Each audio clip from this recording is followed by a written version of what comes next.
MAEKAN Sessions are thematic online panel discussions hosted by MAEKAN. They feature guests in various creative fields, and sessions allow us to have longer, in-depth conversations on single topics. We bring together interesting people from around the globe in a format that is open for anyone to listen in and ask questions. In this MAEKAN session, we spoke with Shanaz Chowdhery, Irwin Chen, and Kevin O on the role formal education plays in preparing students for life after school and the value of self-learning. Shanaz Chowdhery is the Regional Director in Washington, D.C. for General Assembly, where she oversees the D.C. campus's strategy and operations. Prior to joining General Assembly in 2014, Shanaz was a Teach for America core member, teaching math to 5th and 7th graders. Irwin Chen is an assistant professor at Parsons The New School for Design, and is the design lead for the Journalism and Design program. He's also the director of visualization design at the Mintz Group, a global investigative firm. Kevin O previously worked as a high school physics teacher and is now a professional photographer and videographer, whose clients include Nike, Coca-Cola, and Havas. He is the co-founder of the nonprofit Pangea Educational Development, which helps bring sustainable education to schools in Uganda. Our three panelists fielded questions on what schools are doing well in preparing students for the real world and what they could be doing better. We discussed how education tends to overlook individual students' needs, backgrounds, and interests. In light of that, the conversation turned to the importance of self-learning. This session ended with Irwin, Shanaz, and Kevin describing their visions of ideal education models and what they're currently teaching themselves. Okay, hi everyone. We're just gonna get started really soon. People are starting to trickle in, joining the session now. Welcome everyone. Thank you for being on time. Those of you that are here right now to today's MAEKAN session, School Smarts, Street Smarts, and the Balance versus Us. Just want to start off by saying a huge thank you to our three panelists who are joining us today, who I'm really excited to talk to more. Irwin Chen, Kevin O, and Shanaz Chowdhery. If this is your first time hearing about MAEKAN, which you might be encountering us through one of our three panelists, just want to say that we're a community-supported publication focused on the sights and sounds of creative culture. Our goal is to discuss and challenge and just learn more about ideas happening in the many creative fields. You can read more about us at maekan.com and follow us on Instagram or listen to us wherever you listen to podcasts by searching for MAEKAN. So today's session, we're going to be talking about the role formal education plays and what it looks like to learn inside schools vs learning outside of schools. And all three of our guests have worked in both formal education spaces as formal educators and also in creative spaces. And I'm just going to start off by handing it over to each of them to introduce themselves to you and talk about the great things that they're doing. Shanaz, do you want to kick us off and go first? Yeah, totally. So hi, my name is Shanaz Chowdhery. I'm currently the Regional Director of General Assembly in Washington, D.C. Hi, I'm Irwin Chen. I'm the design lead at the Journalism and Design program at the New School. And I also do information visualization for a global investigative firm called the Mintz Group. Hi, I'm Kevin. I am a former teacher in the inner city of Chicago, and now I am in advertising. Great. Thank you, guys. Why don't we start off with a little bit of an easy one for all three of you? And I was wondering what compels you guys to pick your occupations as teachers and professors? Whoever wants to start can go ahead. I'll go first. So I majored in sociology at Yale, which means I spent 4 years studying essentially American inequality and understanding why. I specifically focused on American inequality and really understanding why it exists. And like any good sociology major, I ultimately came to the conclusion that access to quality education was the most powerful vehicle for economic mobility and social mobility. So having access to really great education can really change your overall life trajectory in regards to your socioeconomic status. And so that compelled me to join Teach for America, where I taught first 7th grade math in Southeast DC. About a month in, I was actually laid off because I was so bad at working with 7th graders. And the work that goes into classroom management when you're 22 and you don't really know what you're doing is really hard. And so the fun fact about being a TFA core member, though, is that you can't actually be let go. And so they rehired me a little unwillingly, more than likely, to teach 5th grade math. Thankfully, 5th graders are a little bit cuddlier. They listen a little bit more. They give more hugs. And it's usually pre-puberty. So a little bit less hormonal. 5th graders were great. I taught 5th grade math for about 6 months. At the time, I was also getting my master's from Johns Hopkins in education and also pursuing a teaching certification in education. But I realized that while I loved working with kids, I was having a big issue with my particular school and the fact that I didn't really feel like I was empowering them with any practical skills, and that I was just kind of teaching but not really preparing them for their next step in their journeys. And so about 6 or 7 months in, I decided to start looking at other opportunities. I was just having a lot of issues working within my school to kind of enact that change. And so I ended up quitting everything, TFA, my master's program, my teaching certification program, as well as my job, and went to work for General Assembly, where I am today.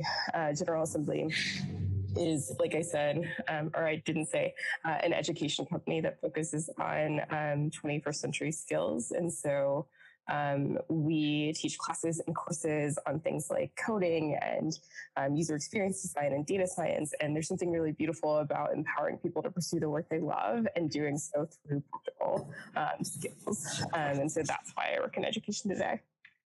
Thank you. Irwin, do you want to go next?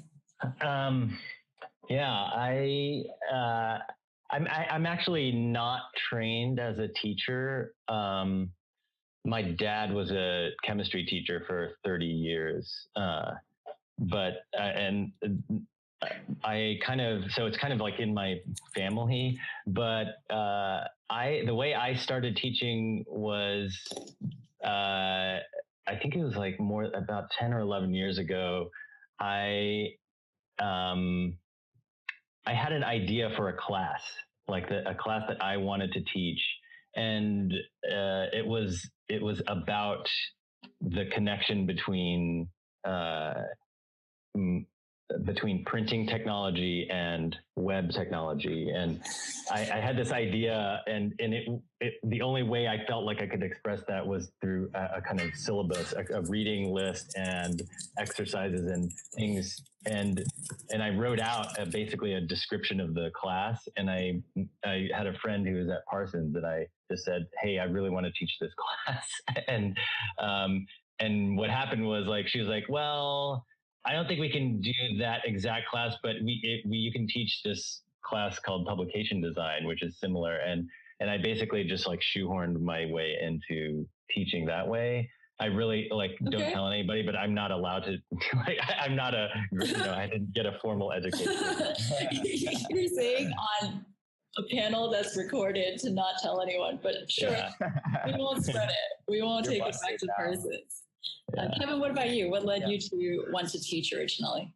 So when I originally started my college career, I was majoring in creative writing, and I kind of went down this kind of weird zigzaggy path. But I think at the end of it, when I decided on physics, that's a whole nother story.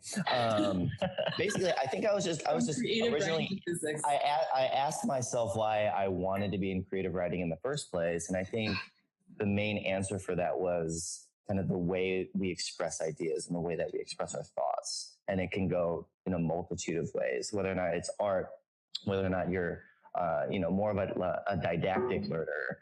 There are just so many avenues that you can go about expressing an idea or learning an idea. And I think I was just originally interested in mobilizing people to be able to express their ideas. And so that's why, physics, there's basically two routes. You can either be a teacher or you can go into research, and screw research. So I went into teaching. And I think that's like, that thought process kind of propelled me to, end up loving teaching. Okay. So. Yeah, so I kind of want to start us off with a positive note before we get into the ways that maybe education has let us down personally, or let you guys down as teachers and instructors. So in what ways does school, primary school, high school, university, adequately prepare students for the future, like after graduation? I think I was thinking about these questions when you sent them out. We can definitely talk a lot about how the education system is kind of messed up, especially in the United States. But I think one of the biggest drawing points for me that I learned very quickly, and I'm sure Shanaz also learned this very quickly, was that a lot of students don't know structure. Especially me teaching in inner city. I think that was one of the struggles that I originally had, because I thought it was going to be, hey, sit down, let's read this, let's teach a lesson on it, and you guys will absorb everything. That's definitely not the case 90% of the time. Yeah. And so I think for me, at least what I attempted to do in my classroom was really focus on structure, because a lot of these kids don't have that at home. And I think, that's one thing that, as a teacher, if you have autonomy over your classroom, politics aside, that's one of the strongest, places to place a kid. Okay. I see Irwin and Shanaz were both like nodding a lot there and kind of laughing as you said that about structure. Yeah, there's something about, I think the first thing that comes to mind is the emphasis on soft skills. I think that our current education system teaches you these really interesting soft skills, like how to function on a schedule, how to be rewarded for going above and beyond, how to complete tasks on a list and make sure that you're meeting X, Y, and Z requirements in order to graduate. For some students, I think it does it better than others. But I do think that our school system does teach kind of these bare bones of this is how you function in society. And some of the teachers I have had and some of the teachers I've worked with placed a really good emphasis on when you graduate, I want to make sure you're a good human. And so they worked on kind of instilling those soft skills in their classroom alongside the material that they were teaching. Yeah, I don't know do either of you guys have kids? No, because I have two kids. One's 5 and one's 8, and exactly what Shanaz was saying.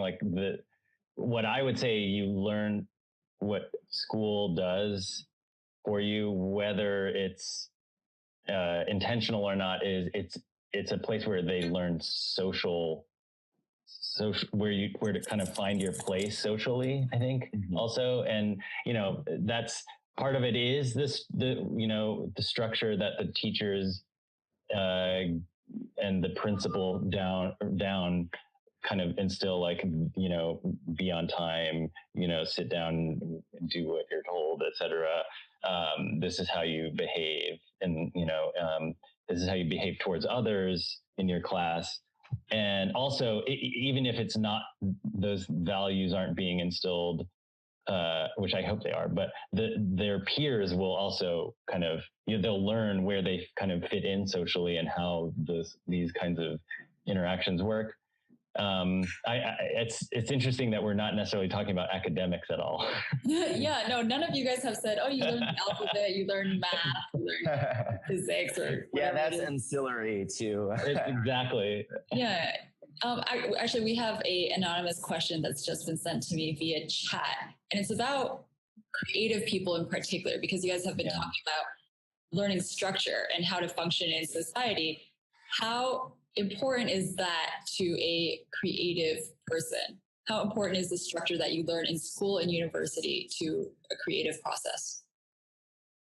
I think school definitely gets a bad rap for, kind of fostering a creative outlet for students. And to a large extent, I agree with everyone's, complaints, but I think to me, at least the way that I grew up, or, the way when I sit back and think about my creative process, I think school is good in terms of knowing where to look.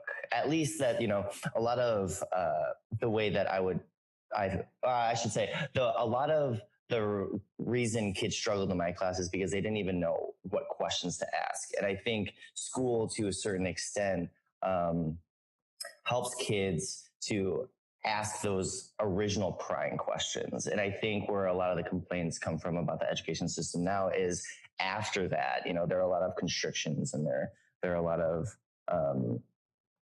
shortcomings in terms of not fostering that creativity. So for me, I think it's just knowing where to ask questions. Okay. It's really. Actually, Irwin. Oh, sorry. No, Go, Shanaz. I was going to say, one thing I would add is I think that school, especially the K through 12 system, at least gives you the exposure of knowing what's potentially out there and what potentially strikes your interest, right? Like, I think every K through 12 student at some point gets at least the minimal level of exposure to music, hopefully to an art class, gets a little bit of like one or two creative writing assignments at some point. And I think that all of those opportunities are kind of foundational exploratory points that you can use to determine whether or not like this is a direction you want to go in. And so I don't know if schools do a really great job of flourishing the career of creatives, but I think that it does do a good job of kind of laying that foundation and giving you at least a taste of something that you may want to explore in the future. I agree. I think exposure is a huge function that a school environment provides. You're expected to do these things, to do art and music and history and all these things and experience them, and so you can see kind of where you flourish. And I mean, in our system, I guess the American system, you don't choose a track as early, I think, as some other school systems, but and I think that's kind of where it gets interesting. And what I was going to say in terms of arts, how creativity is kind of fostered or killed in the school system, is I think more in terms of the later, more developed schooling, i.e., when you go to high school and college. In terms of the arts, I think for me, critique is where you learn about how to be creative, because it's where you kind of you have this fear of failing in front of everyone, and you kind of use that to motivate yourself to kind of do more work, to work your ass off, really. Yeah. And I think to add to that, especially, as creatives, I think the most frustrating ask is just do whatever you want, just make something. And I think, to what Irwin was saying is, a lot of high schools don't set very good expectations. And, I think what setting the boundaries allows us to be creative within a space. And I think that's extremely important. And what's interesting is, like, during the process or the sort of development of children into teenagers, like, they will fight structure at a certain point. Yeah. Actually, what I was going to jump in and ask earlier was, because Irwin, you work at a design school, and Shanaz, you work at General Assembly, which also teaches design-related courses. And I was wondering what kind of students you encounter that come your way, and maybe what the differences are between the values you get from a formal university education learning design vs a 3-month course. Or maybe Kevin can speak to learning on your own, like teaching yourself photography and videography separate from any kind of formal institution. you want to go first or not? Sure. Yeah. General Assembly has two kind of courses. Two major kinds. We have part-time courses where individuals are coming to level up, and then we have full-time courses where people are coming to change their careers entirely. For our students who are coming to level up in their current careers, who are taking user experience design, they might be taking it to understand, like, how do I ask the right questions, or how do I put together a wireframe or a user flow, or all the things that you would do to make an app less frustrating, or a website more usable. For our full-time students, they're really looking to turn that into their entire career as opposed to applying it to one singular aspect. I think that in terms of the kinds of things that they've learned, the vast majority of them have not learned any sort of UX fundamentals before they've come to us in any sort of formal setting. And they may have gotten exposure to it by reading about it online or reading books. But the vast majority of them have not had any sort of formal training at a college or university in user experience design, which is why I think they're coming to us. Okay.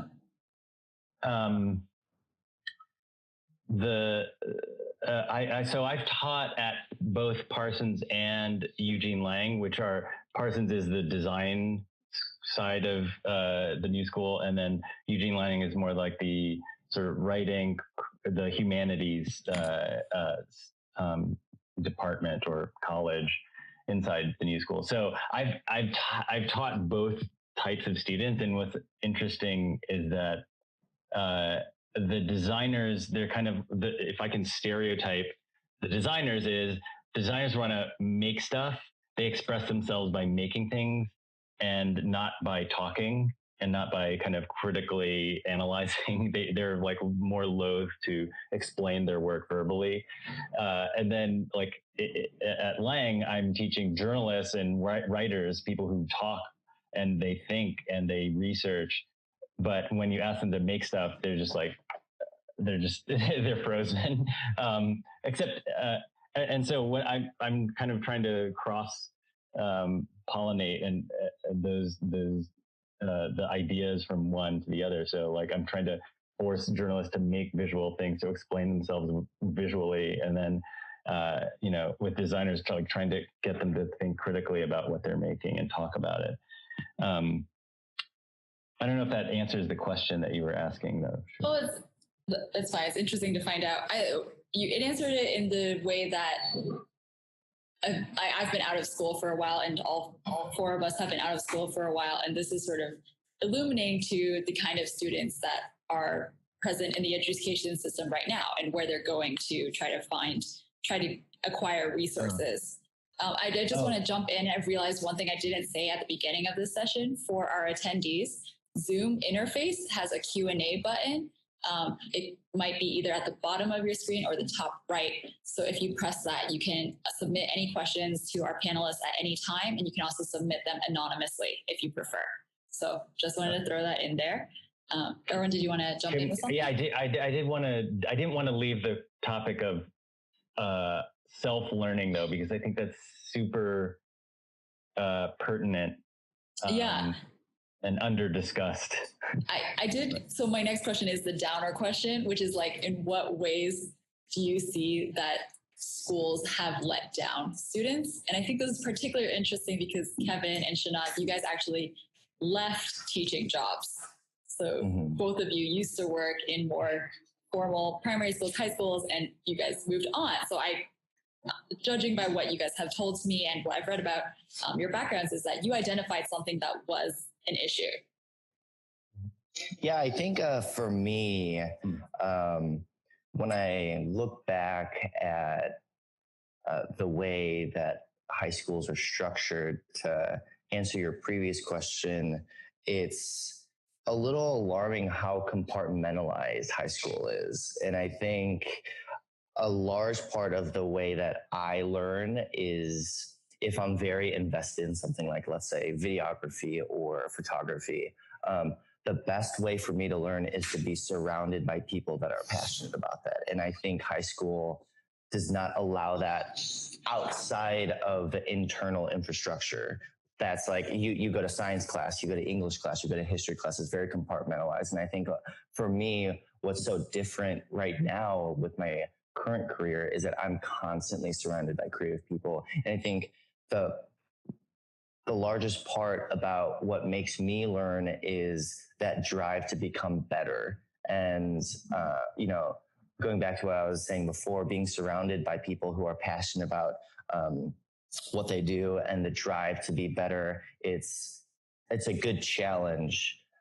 And I think high schools don't really allow that, self-reflection to have students ask themselves, what challenges do I want to overcome? Because literally everything's a challenge. They have homework and they're expected to pay attention every single minute of the day. And that's just not really how real life works. There's so much in that. I mean, the idea of different types of learners, like even just personally, I see both of my kids, like one is a completely different learner than the other kind. Right. So, and so that's why I think the institution of school is both necessary and problematic. It's like, you have to learn these things. You have to learn these basic things, and you have to sit down and learn them. And at the same time, like a lot of people don't learn that way. And it's, and I think, I don't know if it's a value that you can cultivate. Maybe it is, but like, when I've tried to say, hey, you know what, go try to find out this thing yourself. Go try to teach yourself basic HTML by yourself. And so that works for, 2 out of 10 people, I think, and the other 8 people need to be led through that material. And maybe all of them won't make it to the end. Maybe they'll get bored, and you'll have to find some other way to kind of instill that. Do you think the fact that 8 out of 10 people that you ask to go learn HTML on their own turn you down is because of the way they were taught to learn when they were younger? Yeah, it could be that, but it also, I think it's a truth that once you make something homework, it's dead. Once you tell 100%. Somebody they have to do something, they're just like, sorry. There's also something to be said for the difficulty of trying to learn something on your own. And I think there are certain people who need that, external stimulus and external accountability in order to complete and actually dive into a topic. There's I would say the vast majority of our students who come to GA have tried to learn on their own. They may have tried to learn coding, or they may have tried to self-study to become a UX designer, and realize that they're not doing well trying to figure it out on their own, even if they're taking coding tutorials or MOOCs or things like that, because it's really hard to stay motivated. And we find that there are very few people who have actually completed MOOCs as opposed to started them, or who've actually been through an entire chapter of it's really, really hard to self-motivate, especially and then there's all sorts of reasons why. Totally. Right. Actions, right. So how do you, go ahead. You continue. Oh, I was going to go back to what we were talking about earlier in terms of how school let us down. So, but no, feel free. I'll put a pin in what I was going to suggest, and you go ahead and tell me how school let you down. Yeah, I was just going to say 100%. I think Irwin was talking about this idea that we everything has to be done in a super structured way. That's the very reason I left the classroom. I was teaching at a school that had a very strong culture of compliance. And the theory of my charter school was that our students came from really volatile and disruptive homes. And so when they came to a school, they needed rigidity and kind of structure every minute of the day. But what that translated to is that we had 4 minutes in between classes. My students had about 10 minutes to eat lunch before they had to kind of get ready to move on to their next activity. The majority of my classes that I had to teach, and I didn't have classroom autonomy, the majority of my classes had to be silent for 90 minutes. And it was an active read-you-do model. We also had no textbooks. And so we made all of our materials from scratch. Got it. There's almost like a sense of resentment that kids have towards schools, because I do believe that students nowadays, and what they were before, and I'm sure what they'll be in the future, are very goal oriented. If they achieve a goal, then they'll feel their self-worth. And I think a lot of schools nowadays just don't have time, or like what you were saying, Shanaz, they don't have the autonomy in the classroom to give them the chance to achieve a goal. Because to them, who gives a crap about, either getting a certain number on a test or a certain grade for something? Because to kids, like, that doesn't mean anything. I think just being able to evaluate what they feel success is, I think, is a very important thing nowadays. Okay, so I'm going to ask a really big question that I know we're not going to solve sitting down here in the next half hour, but you guys have talked about these problems you identify that I think are totally true. You lack people who are passionate about the same things as you. You find that students don't have opportunity for self-reflection, that there are different types of learners in a classroom, that there's too much structure, right? And I'm sure you guys could go on. So in light of these issues that you've brought up, what are the roadblocks to change after having identified these issues? And is there change that you can make happen? Because I know, like, we're not individually capable of changing. I can see Irwin, like, big sigh right now. I know we cannot, like, as individuals, change the whole education system. So is the solution, like, encouraging students to self-learn, things like GA, things like self-started initiatives? Any ideas? Well, that is an idea, but it's like the problem with any solution or idea to address this is how to distribute that solution evenly. I think, because I think, do we have to take as a given that the school as an institution has to be there? Like, we have to have this thing where you go for whatever 7 hours a day or 6 hours a day or whatever, and you go and teachers teach you things. Like, that's kind of a given. You have to have that structure. And you're saying maybe we don't need it. Maybe we haven't even challenged the root problem here. I don't know. Yeah, I think that certainly, limits well, I wouldn't say limits, but I feel like that is, it should be a given, only because, not saying that I truly believe that should be a given, but I think just right now, politically, and just physically, I don't think schools are really going to go anywhere in the near future, for the majority of, the educational institutions. But I think, man, it's kind of like what we were talking about before. I don't even know where to start. It's like, I don't even know what questions to ask, or, who's necessarily to blame. But I think, what's something, but not that I want us to, like, point fingers and say, like, who is to blame in this problematic, this very large problem, but, like, I know that actually the three of you as individuals are doing things to, start change. And maybe this is a point where, Kevin, you could talk about Pangea. Mm-hmm. Oh, yeah. So I started a nonprofit where we bring volunteers to Uganda every summer and winter to help build sustainable projects at school, at schools in Uganda. So the way that it works is students have to pay a fee in the beginning of the year that pays for their clothes, their uniform, their food, and their books. And the problem that we found in Uganda was that if you can't pay for it, then you just don't attend school.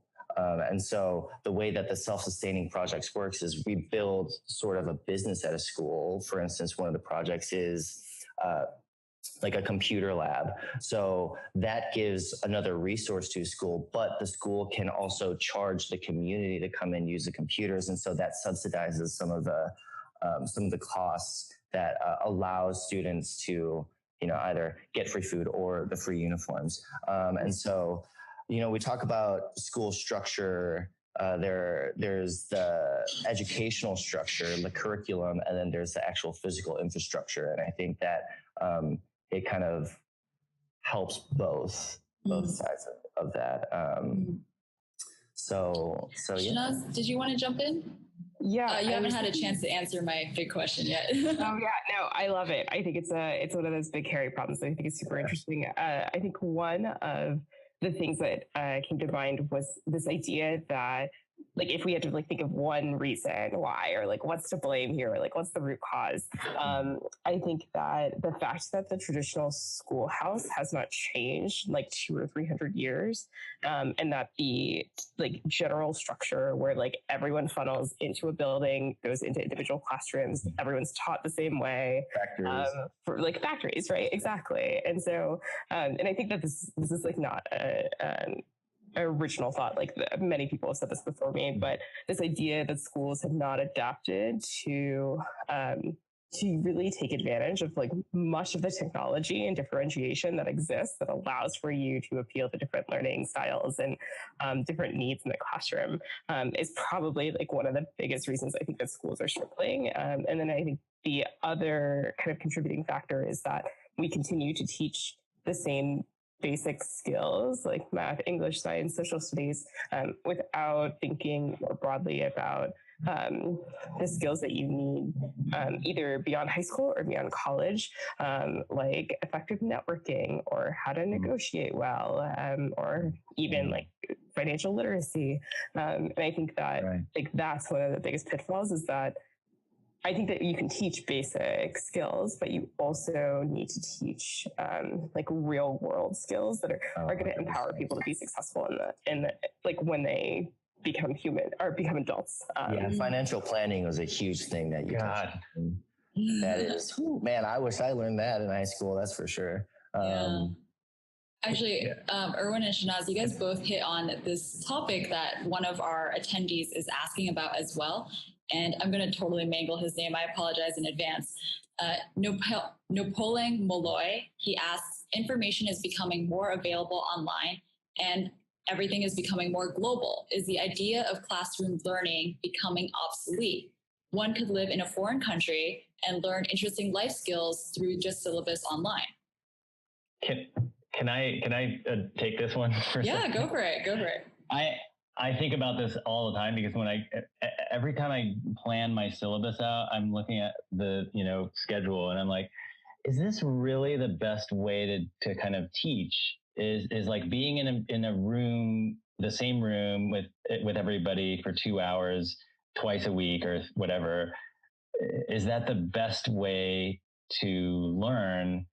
And from the student's perspective and from the teacher's perspective, is that the best way to teach or to communicate? And what's interesting is that, when I ask my students about that, they're surprisingly conservative. And I think maybe this is just kind of perception and the way that people sort of accept reality. The reality of education is a teacher lecturing to their students who are sitting down in front of them for 2 hours straight. That model is very kind of set in people's mind, in the students' minds. They are expecting that that's how you're supposed to learn. And so I think that's something that we need to break that pattern. It's almost like I paid my dues, so yeah. Yeah, exactly. You're supposed to give me backwards thinking. Yeah. But I do have to admit, I think in terms of the school itself, attending a classroom and being in a formal environment, I think there's some validity to that, because it kind of what we were saying before about how the school is not only an educational institution, but a social institution as well. I think it allows students to be accustomed to formalities of doing a task within a time frame, because I think I love YouTube and the internet and how everything is open source. Like, for instance, if you understand how you learn and you understand what questions to ask, you can learn coding on your own, or you can learn physics on your own.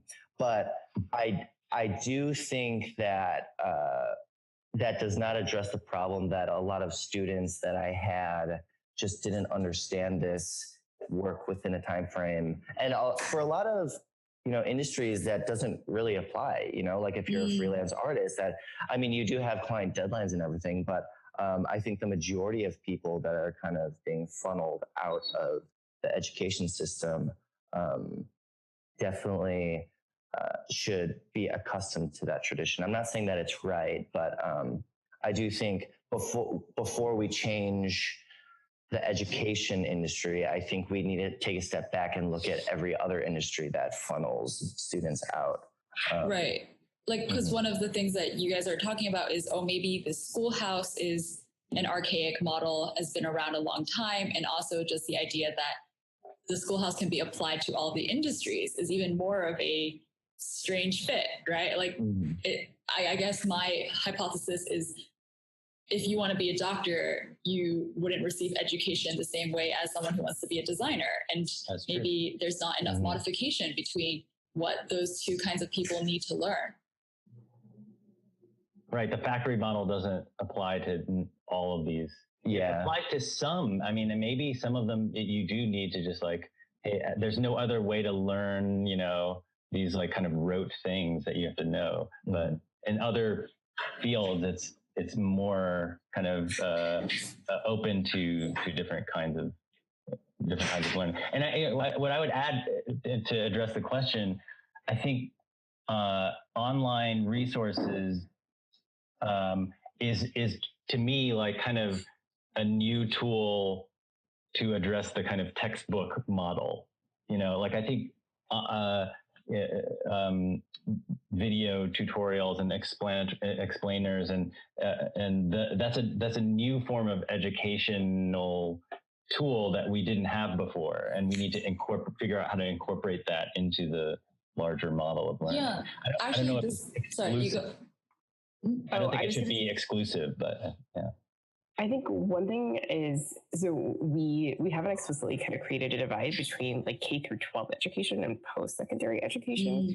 I think that there's a world where college becomes something that is more exploratory and outside of the classroom. And maybe for 2 years, you take your foundational courses and you you receive a traditional liberal arts education or something like that. And then maybe for 2 years, you do something more practical that like takes you way outside of the classroom. Or maybe as a creative, you like have a 2-year syllabus where you travel the world and explore art and make things. Or like, I think that there are more creative ways to be like a scholar of the world, where you can kind of remove yourself from the confines of a traditional classroom.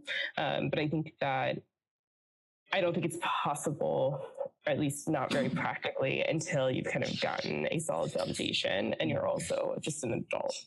Right. Like I think at the collegiate level, you start getting into very niche topics of what you're kind of pursuing. For instance, when I was getting my master's, I couldn't just go on YouTube and look for solutions or to things of problems that I didn't understand. But to Shanaz's point, I think in the beginning, either K through 12, it is an amazing tool. And a lot of the times I would even tell students, I'm failing you on how to explain this properly. Maybe you can explore on YouTube or the internet or the textbook. That's just another tool. But I do get a little weary about using it as a primary source. I do believe that there is validity in having, guidance or someone, mentoring you. Agreed. I think you need someone to separate the wheat from the chaff. I think there's a lot of miseducation online as well. Oh, that's so true. Go ahead. Actually, on the topic of technology and self-learning, we had a question from a MAEKAN member on Twitter earlier. His name's Lincoln, and he asked, and I think this is from a self-learning perspective, not like as a student in a high school or university, but how do you balance using technology and studying to ensure the best results versus the trap of technology leading to procrastination? Discipline. Self-discipline. It's so true.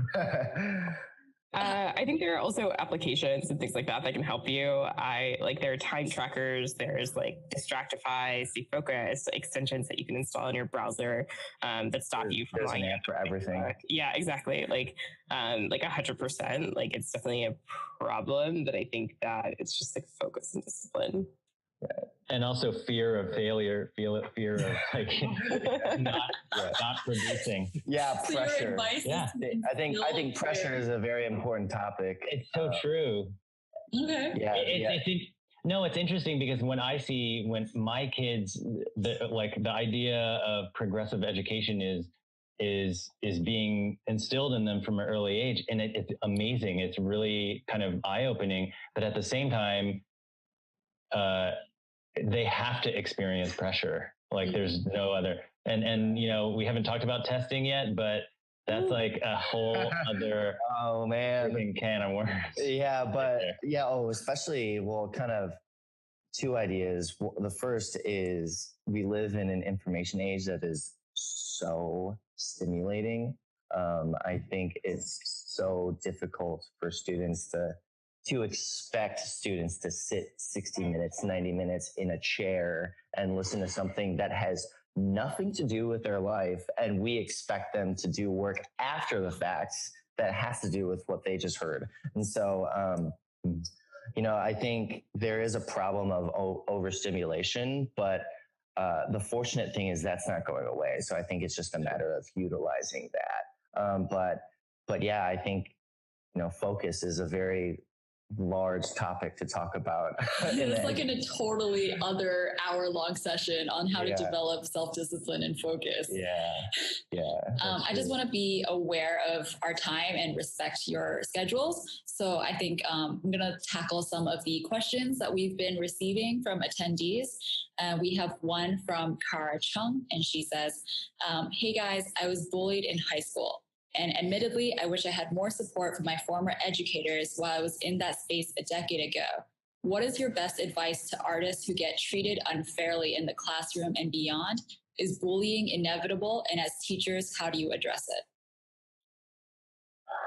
Oh boy. I think some of my former students would confide in me and kind of this social inequalities at school in terms of, groups of students picking on other groups of students. And, my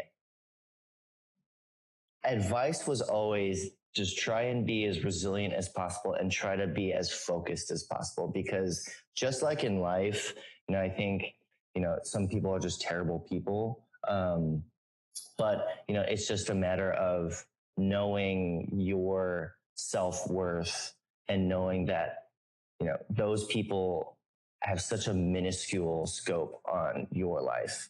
And so I think, just being able to understand that you're not in that same boat and that there are support systems. I'm not saying I think bullying is one of the worst things that can happen in schools. And, I'm sorry that educators weren't there for you, but I think it just goes back to the communities that you're a part of and finding support there.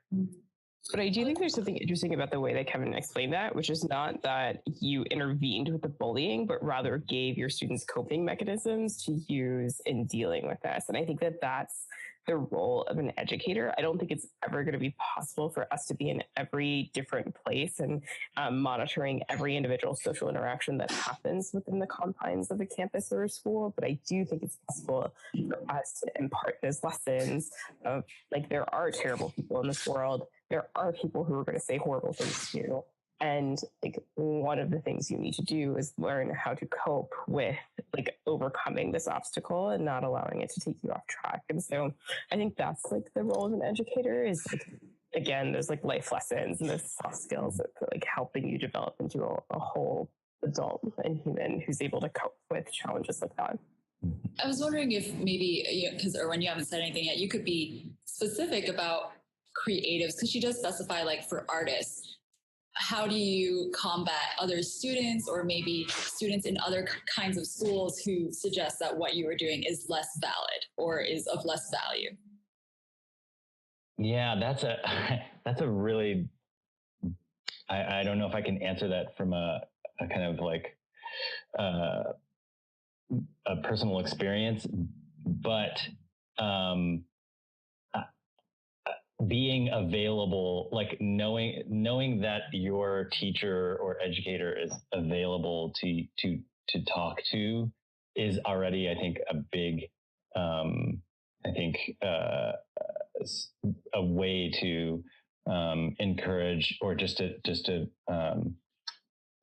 give support in that way. And like I always give students access at all times, usually like to my cell phone or whatever, and just knowing that there's somebody you can talk to is a huge, that's on your side, that's in the kind of faculty, is a huge benefit. But it's the other, other parts of that, like being involved in the kind of social realm of the school. I find that to be a very difficult area to navigate. And I personally think that clear lines need to be drawn with teachers and students. There are certain things you can do. There's certain things you can't get involved with, right? Right. Okay. So another question from an attendee, Kevin K. He asks, does an individual's culture potentially obstruct information, education, and the interpretation of that information? So is it possible for an individual student's cultural background to misinterpret? I think educators definitely need to be able to be conscious of the audience that they're, kind of providing information to. And, coming from a science background, I think that might be a little more, objective. But I could see where that could get tricky in terms of, either history or, either the social studies or, literature, just because there are a little more provocative ideas in those subjects. But yeah, I think just bottom line, I think just try and see, as a student, try and see where your educator is coming from. Try to see their side. And also educators, it's very important to see where students are coming from. And it's about an open dialogue of obtaining that information and kind of retaining that. So I think that it's there's a ton of literature written about culturally sensitive education and how to convey more subjective topics while acknowledging the backgrounds and the complexities of the students in your classroom. And I think that it's very much so the role of the educator to think about how to teach in the most culturally sensitive way, to convey information in a way that will be relatable so that somebody's culture doesn't stop them from internalizing the information. So I think that, yes, I think culture can get in the way, but I also think it's the role of the educator to stop that from happening and to ensure that they're able to reach every individual student regardless of background. And also facilitating a safe space where students can address issues. I think that's a very important issue in the classroom as well. Okay, we have, did you want to add? No, go ahead. Okay, we have a question from Cody H. And he asks, do you guys think creative extracurricular activities should play a bigger, more important role in formal education, such as business students taking part in art competitions? So maybe it's I think this question is kind of suggesting a cross between different majors, different kinds of learning, and really encouraging people to step outside of like the tracks that they've chosen. I one of the things that I feel like was the most, you can't really attribute this to school, but I think I can in some ways. But when you say extracurriculars, to me, I read that as being the activities you do that are not class. And for me, like personally, that's where I feel like I learned the most. Like for instance, like I did like set design, and I took these challenges on that I wasn't really supposed to be allowed to do, but they were available to me. And so I think the kind of availability of those activities outside of class activities is extremely important, because that's where you kind of find what you're good at. You find out what you're bad at.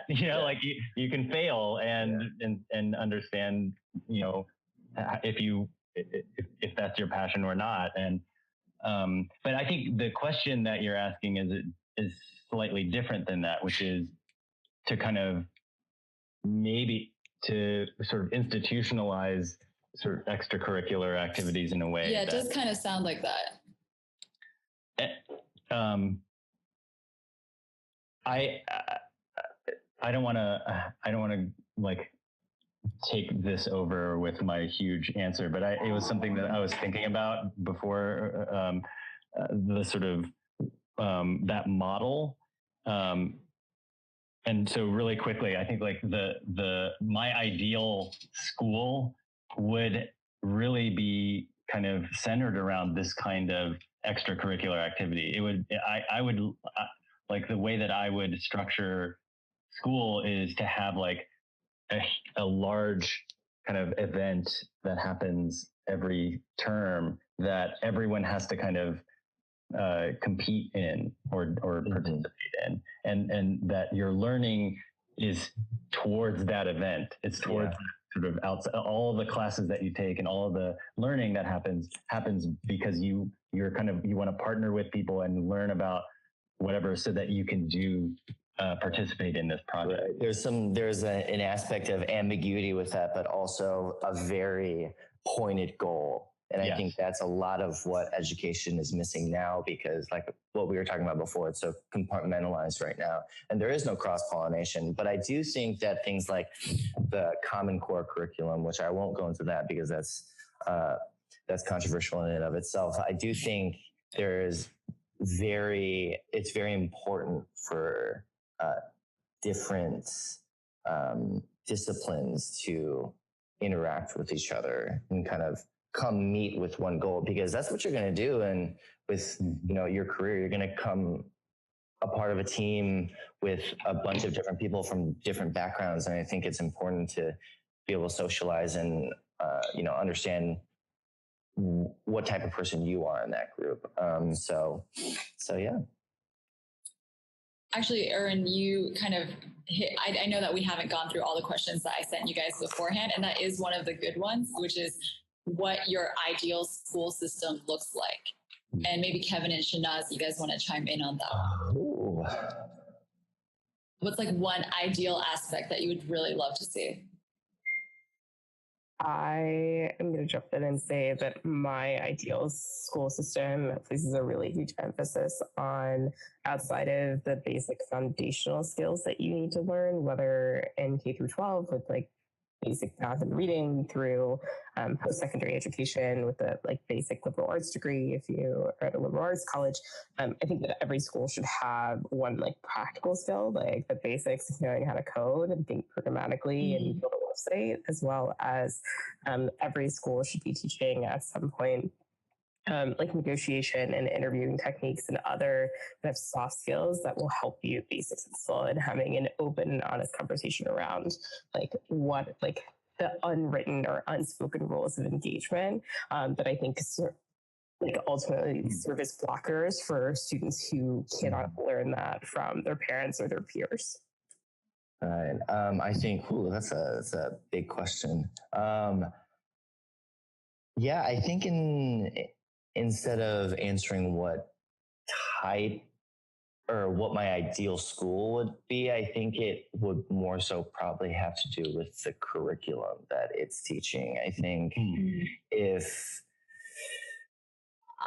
my ideal school would be a school that has an administration and educators that are flexible in, the curriculum that they teach. For instance, maybe one classroom could be designed to, having groups of students work together on different projects achieving a goal. Or if you're more of like a self-learner, then you could kind of like tap into those resources, and I think a lot of schools try to fit square pegs into circle holes. But having a bunch of different shaped holes, where students can find out where they fit through the system, I think that would be the best. Actually, tagging on to this question, we have another question from Kara, who asked the question earlier about bullying. And she asked, what educational methods do you find interesting from schools outside of the States? Is there things going on in other parts of the world in education that you guys have found really intriguing?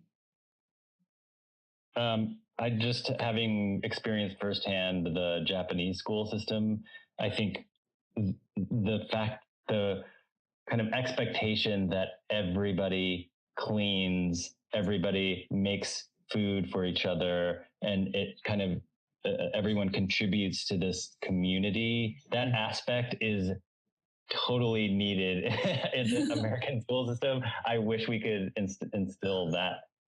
Yeah, I heard about that. Like even young kids, right? Like are expected. Oh yeah, from age 4, 5, 4. Yeah.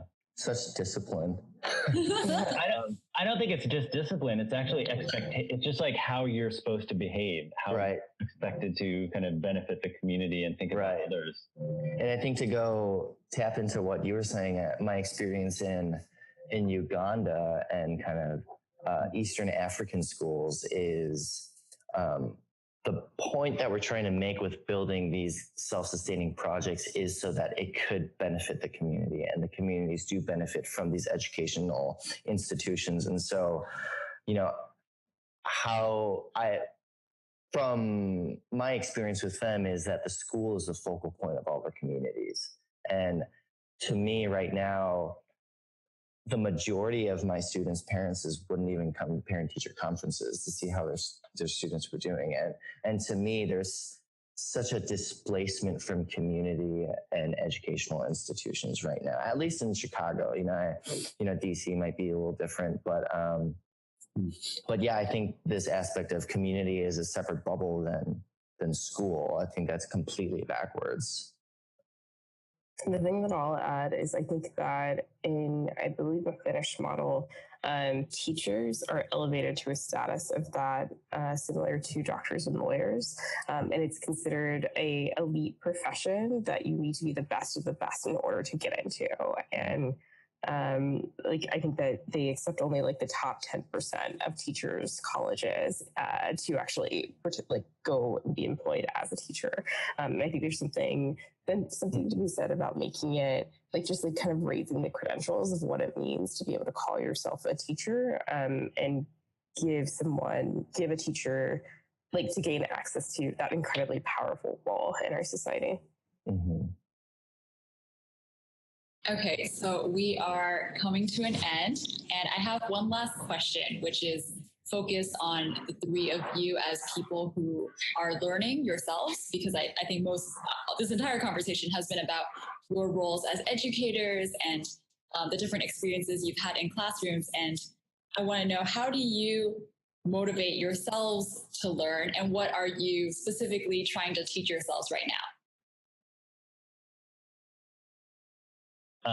I learn by having a project that, like, my own thing that I want to do or, bring to fruition. Like, I usually have like a project for myself, and I use that project to learn skills that I need or tools that I need. So like right now, I'm like, I have a project that I'm trying to make. I'm trying to make a system that requires these tools like Angular and Node and all these, like, to refresh all of my JavaScript skills and to use these like things that I haven't been keeping up on. And so I'm basically making an excuse for myself to learn the things that I know I need to be learning. That's awesome. I do the same thing. I love remaking really terrible websites as a way to just keep my skills fresh. And so I'll find like just like a horribly done website and then redo it from scratch as a way to just continue learning and keeping up to date. So cool. With code. Yeah, I think for me, now that I feel fairly comfortable in what I do in terms of photography and videography, I think now it's just a matter of trying to emulate styles that aren't my own. Mm-hmm. And I think it's right now, I'm kind of in this weird like comedy stage, because what I used to do is like really dramatic videos and moody videos, but comedy is a separate whole nother world that I like didn't even think about. And so I think it's through that you actually learn where your place is on top of like what you actually don't know. We get so blinded by being comfortable with what we're familiar with. I think being in a dark room realizes how much you rely on your other senses. And so I think for me, it's just kind of like a general, what can I just do differently? And I don't know if that's the best approach doing client work, but but I think that's just another aspect to kind of what Shanaz and Irwin were saying. All right. Thank you three so much. I could definitely talk longer. This is such a pleasure and really insightful. I feel like I need to go do some reading now. On the screen. Actually, Therese, to that, is there a place where we can like post or put links and things like that are relevant to this conversation? We will. So this conversation is recorded and we're going to put it up online with text as well. Okay. So if there's anything that you guys think of and you guys want to send to me and add, like I will add the things that I identify from this conversation, like things that we've referenced. But if there's anything you guys want to send me, like we would love to share that with our community. And it will be available online sometime within the next few weeks. So on the screen right now is places where you can find Kevin, Shanaz, and Irwin. I think that you guys have been so open to be part of this conversation. And if you guys are interested, you as an attendees, interested in talking to them more, I think they're open to it. Also, you can find out more about MAEKAN, again, through maekan.com or following us at MAEKAN, MAEKAN. Okay, thank you again to all three of you. It's been so nice. Thanks, guys. Bye. Thanks. Bye. Hey, guys.